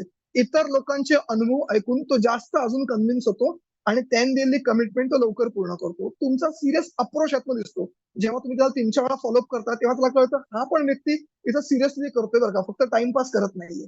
किंवा ज्या व्यक्तीला तुम्ही फॉलोअप करता, हे आपण आपल्या प्रॉस्पेक्टशी बोलतोय, मी 10 वेळा बोलतोय बरं का, तुम्हाला मी नाही सांगत, तुम्ही ट्रेनिंगमध्ये बोलताय लोकांशी की तुम्ही जेव्हा लोकांचा 4 वेळा फॉलोअप घेता तेव्हा त्याला हे पण कळतं की अरे हा माझा 4 वेळा फॉलोअप घेतोय, याचा अर्थ माझ्यामध्ये ह्याचा किती इंटरेस्ट आहे, मला याने सहज नाही नेलं, हा खरंच माझ्याकडे एक चांगला सिरियस पार्टनर म्हणून बघतोय.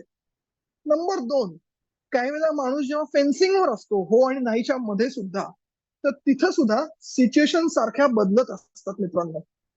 बरोबर, नॉट नेसेसरी सिच्युएशन सारख्या सेम असतात. आणि त्याच्या पॉझिटिव्ह सिच्युएशन जेव्हा तुमचे फॉलोअप चालू असतात तेव्हा 100% तुमच्या त्या फॉलोअप मधनं तुम्हाला त्याचा कन्व्हर्जन मध्ये फरक होताना 100% दिसतो. ओके.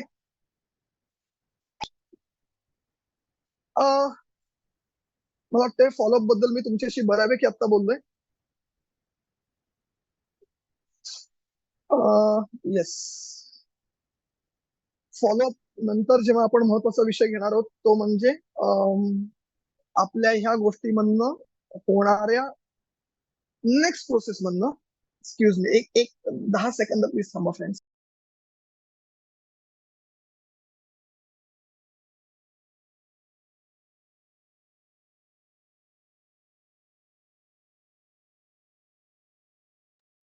माफ करा, मला 2-4 तुम्हाला डिस्टर्ब करायला लागला.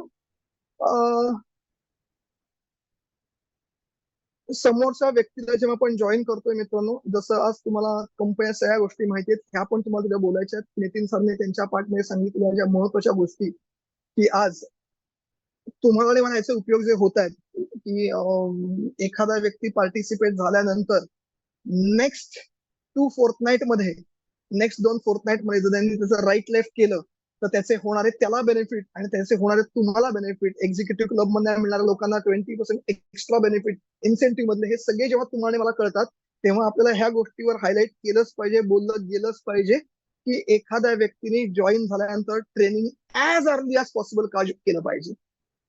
म्हणजे आपण आपल्या क्राऊडला हेच सांगत की तुझा समोरचा पार्टनर जेव्हा तुला इंडसमध्ये पार्टिसिपेट होईल ऍज अ इंडसाईट म्हणून, तेव्हा लवकरात लवकर जसं आज तू इथं आलायस तसं तुझ्या त्या पार्टनरला तू ट्रेनिंगला का आणलं पाहिजे. कारण जेवढा त्याच्यावर प्रोसेस फास्ट होईल तेवढे त्याचे राईट लेफ्ट फास्ट होतील. मित्रांनो, जसं कंपनीने आपल्याला हे सांगितलंय की लेवल 4 अँड अबाव नंतर, सपोज लेवल 4 म्हणजे 14 लोकांची माझी टीम झाल्यानंतर त्याच्यावर जो काही माझा डायरेक्ट असणार आहे स्वतःचा, आणि त्या डायरेक्ट मी जर फास्ट ट्रॅक कम्प्लीट केलं तर त्याच्या फास्ट ट्रॅक बोनसच्या 50% बोनस मला मिळणार आहे. म्हणजे होणारच कधी आहे जेव्हा हे सगळं स्पीडनी होत राहील. खरं तर स्पीड म्हणायला नको, प्रोसेसनी होत राहील. माणूस जॉईन झाला, त्याचं लवकरात लवकर चेकअप झालं, त्याने लवकरात लवकर ट्रेनिंग अटेंड केलं की त्याकडे 2 एक्सपिरियन्स आले, चेकअपची ब्युटी त्याला कळाली, ट्रेनिंग मध्ये बिझनेसची त्याला ब्युटी कळाली, बिझनेसचे बेनिफिट्स कळाले, बिझनेसचे ऍडव्हान्टेज कळाले, बिझनेस करण्याची प्रोसेस त्याला कळाली. आणि जर ती त्याला कळाली तर 2 लोकांची मी प्रॉपर लिस्ट काढली, हक्काने कसे करायचे हे जर ट्रेनिंग त्यांनी तुमच्याकडनं ऐकलं तर 2, 4, 6, 8, 10 लोक महिन्याभर करणं बिलकुल अवघड नाही. त्याचा त्याला फास्ट ट्रॅकचा बोनस मिळवता आला. त्याला हे सांगता आलं की तुझ्या लोकांवर तुला फास्ट ट्रॅकचा बोनस कसा मिळेल. आपण जर ह्या सिस्टीमला तुम्ही आणि मी जर नीट समजून घेतलं तर आपलं कन्व्हिक्शन पास सहज होतं. फक्त डिलिव्हर करायचं असेल आणि कन्व्हिक्शन नसेल तर तो फक्त पार्ट होऊन जातो की पार्टची तयारी केली, पीपीटी केली, 4 कंटेंट घेतले आणि डिलिव्हर केलं. पण त्याला जर आपलं कन्व्हिक्शन जर आपण जोडलं तर ते समोरच्या ट्रान्सफर नक्की होतं. सो आपल्याला समोरच्याकडनं हे घ्यायचंय. After all, last but not list important, आपण मार्केटिंग या प्रोफेशन मध्ये आहोत. समोरच्या आपल्याला हे सांगावंच लागणार आहे की मित्रा, हाताची 5 बोट आहेत, 5 विचार आहेत, राईट. पण ह्याच्या अगोदरचा एक विषय आहेच, मला वाटतं तो मी घेतलाय का नाही घेतलेला, तो इथं घ्यावा लागेल. ह्याच बोलू आपण तो विषय की प्रिन्सिपल ऑफ फॉलोअप मध्ये आपण जे बेस्ट ऑफ द बेस्ट करणार आहोत त्यात SWSWSWWN म्हणजेच काय, some will, some won't, so what, who is next. आपण हे जे एफर्ट घेणार आहोत त्यातनं हे नक्कीच होणार की सम विल, बहुतेक लोक जॉईन होणारच आहेत, पार्टिसिपेट करणारच आहेत.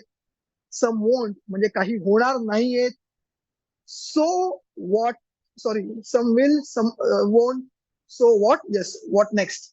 म्हणून काय झालं, पुढची आहेच आपल्याकडं. आता सम विल आणि सम वोंट मध्ये जे काही होणारच आहेत आणि काही होणार नाहीयेत, इथं या या सेकंड SW याचा अर्थ जे जॉईन होणार नाहीयेत ते कायमचे होणार नाहीयेत असं नाहीये मित्रांनो. समोरच्याला आपल्याला हे सांगता आलं पाहिजे. जे सम वोंट आहेत ना, त्यांच्या नो ला NO म्हणून घेऊ नकोस. तिथं पण तुझ्यातला तो माणूस जागा करू सकारात्मक, तिथं त्याला KNOW म्हणून घे. ही वॉन्ट टू नो मोर. कारण कुठल्याही नाहीला, कुठल्याही नो ला, माफ करा मित्रांनो, कुठल्याही नो ला एक्सपायरी असतीच असते. कुठल्याही नो ला एक व्हॅलिडिटी ही असतीच असते. मग ती काही क्षणांची असती, एखाद्या पुढच्या क्षणाला काही घटना घडती आणि तो म्हणतो अरे मी मगाशी नाही म्हणलं पण आता हो म्हणतो. एखाद्या पुढच्या दिवशीच काही चांगली वाईट घटना घडते आणि तो म्हणतो अरे मी काल तुला नाही म्हटलं पण आता मला करायचंय. आणि हे सगळं फॉलोअप वर आणि हे क्लोजिंग वर चालू असतं. सो प्रत्येक नो ला व्हॅलिडिटी असतीच आणि एक्सपायरी असतीच हे आपल्या समोरच्या सांगायचंय. म्हणूनच खालचं एक महत्वाचं वाक्य आहे, never ever give up. Never ever give up. आपल्या पार्टचा हा शेवट आहे. समोरच्याला हे सांगायचंय की तू गिव्ह अप नाही करायचंय. तू अडलेल्या सगळ्या लिस्टवर आणि नंतर जेव्हा तुझा व्यवसाय सुरू होणार आहे तेव्हा तुझ्या पार्टनरच्या प्रत्येक लिस्टवर आपण भरपूर चांगलं कन्व्हर्जन काढू शकतो जर खालचे हे दोन शब्द लक्षात ठेवले तर. Never ever give up. Yes friends, thank you very much. माझा पार्ट संपलाय. आपण आता काय काय बोललो हे साधारणतः हायलाइट मी तुमच्या समोर करतो म्हणजे तुम्हाला साधारणतः अंदाज येईल. माझा आवाज पोहोचतो का मित्रांनो? कोणी मला सांगू शकेल? येस सर, पोहोचतोय. सुनीलजी, हेमंतजी, अविनाशजी, त्यांचे व्हिडिओ Yes, ऑन sir. आहेत. Yes, sir. माझे आवाज पोहोचतात तुम्हाला? Thank you very Yes, much. sir. Yes, तुमचे sir. पण Yes, ज्यांनी sir. व्हिडिओ बंद ठेवलेत त्यांचे व्हिडिओ मला ऐकायला बघायला आवडतील चेहरे, जर तुमची इच्छा असेल ऑफकोर्स तर, आणि त्या कंडिशन मध्ये बसला असाल तर. ओके, सो मला वाटतं हे आपण एक 10 विषय तुमच्या समोर आता मी बोललो. एक म्हणजे सेल्स सायकल आपण आता बोललो, त्यानंतर आपण लिस्टवर बोललो, त्या लिस्ट मध्ये आपण टाईप्सवर बोललो, 100 लोकांची का असली पाहिजे याच्यावर बोललो, लिस्ट कशी काढायची आणि का काढायची याच्यावर आपण मार्गदर्शन एकमेकांबरोबर चर्चा केली. वर्गीकरणावर आपण चांगलं बोललो असं मला वाटतंय. त्यात टॉप 25, टॉप 10 काढले पाहिजेत. बिझनेस वर्गीकरणावर भरपूर बोललो, मी ते सांगत नाही. इन्व्हिटेशन ह्या विषयावर आपण बोललो. आमंत्रण कसं द्यायचं, सिरियस इन्व्हिटेशन का आवश्यक आहे, आमंत्रण देण्याचं महत्व आपण बोललो, वगैरे वगैरे बोललो. प्रेझेंटेशनवर आपण बोललो, एबीसी फॉर्मॅटवर बोललो. पुढे जाऊया. तुम्हाला कोणाला लिहून घ्यायची गरज असेल तर तुम्ही स्वतः सांगा मला. क्लोजिंग ह्या विषयावर आपण बोललो, फॉलोअप ह्या विषयावर बोललो, ट्रेनिंग वर बोललो आणि प्रिन्सिपल वर बोललो. Never give never ever give up. मित्रांनो, हा पाठ आता थांबतो इथं.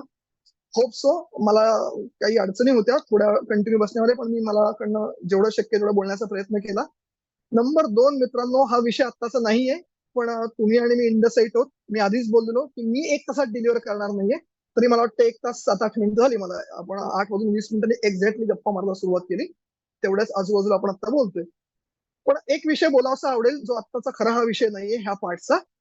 तो नेव्हर एव्हर गिव्ह अप जेव्हा मी बोललो तुमच्याशी तेव्हा मला वाटलं की आता कुठेतरी मी स्पीकर म्हणून तुमच्याशी बोलावं सुद्धा. इतक्या वेळ मी तुमच्याशी कलिग म्हणून बोलत होतो की आपण लोकांशी बोलताना काय काय कंटेंट घेऊया, पण आता मी तुमच्याशी एक तुमचा सिनियर पार्टनर म्हणून बोलेन की नेव्हर एव्हर गिव्ह अप हा जो शब्द बोलल्या बोलल्या मला जाणवलं की आज तारीख आहे इंडियन 25. कदाचित काही लोकांना 24चं क्लोजिंग जे त्यांनी डिसाईड केलं होतं ते मिळालं नसेल. कदाचित जी स्कीम होती चालू आपली 17 ते 24 कदाचित क्लोजिंग मिळालं नसेल. कदाचित 1 ते 24चं क्लोजिंग मिळालं नसेल. कदाचित काही लोक 13-14 पर्यंत कॉन्फरन्सला असतील म्हणून त्यांना टीमला देता वेळ नसेल आला. पण आपलं पण आजपासून 6 दिवसानंतर आपला टार्गेटचा पहिला क्रायटेरिया संपतोय, तो आहे 100 आयपीचा. 100 आयपी, अर्निंग, एलएसपी वगैरे वगैरे वगैरे. मला वाटतं जे आपण डायसवरनं बोलतो ते जर आपल्या आत नसेल तर ते समोरच्या आत पण जाणार नाही. मी काय बोलतोय कळतं ना मित्रांनो? सिगरेट ओढणारा माणूस समोरच्याची कधीच सोडू नाही शकत. लेक्चर देणं सोपं आहे, आधी कृती करणं खूप अवघड असतं. तसं तुम्ही आणि मी पण never ever give up attitude बद्दल जेव्हा समोरच्याशी बोलू तेव्हा आपण कृतीत पण करूया. आज इन 25 तारखेची संध्याकाळी आता माझ्यासमोर 9:15 होत आहेत. सो 26, 27, 28, 29, 30 आणि तुम्ही आणि मी जाणतो 1चा अख्खा दिवस.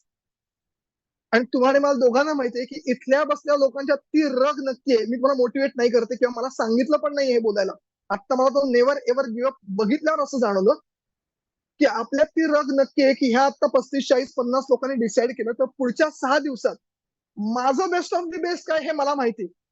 इतरांनी कोणी जज करण्याची गरज नाहीये किंवा मला कोणी मोटिवेट पण करण्याची गरज नाहीये.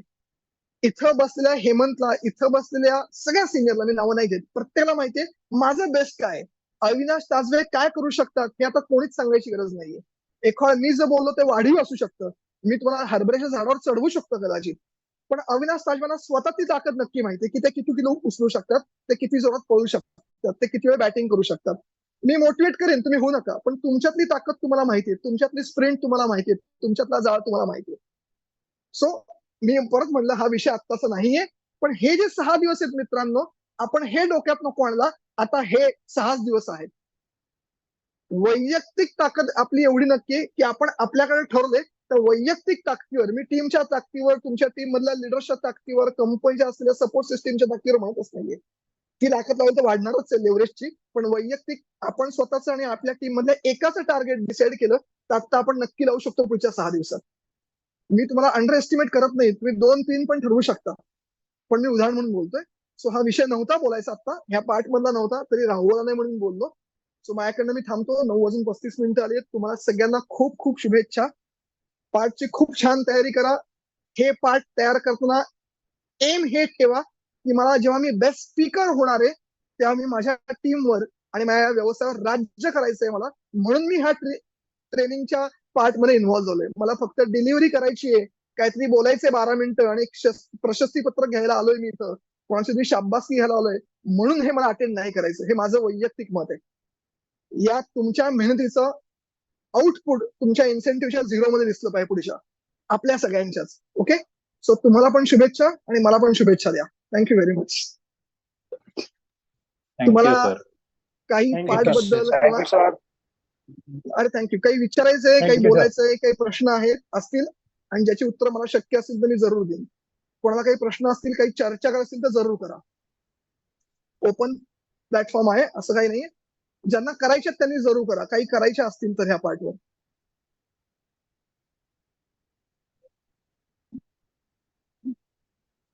No problem. मला वाटतंय काही वैयक्तिक पण आपण आपापल्या सिनियर्स बरोबर करू शकतो. So thank you very much. मध्ये मला एक दोनदा उठायला लागलं because of some issue, so sorry for that. आणि thank you very much. All the best. Yes, thank you sir. Thank you sir. Bye bye. Thank you. Thank you sir. Bye sir. Thank you sir. खूप छान. Thank you thank you thank you thank you sir. Thank you. All the best. Thank you sir. Thank you sir. So much. Thank you so much. मित्रांनो काहीच माहिती गरज नाही. Thank you. We R always with you. चलो bye bye bye. Bye. मी पण आता लिव्ह करतो. बाय. ओके. बाय.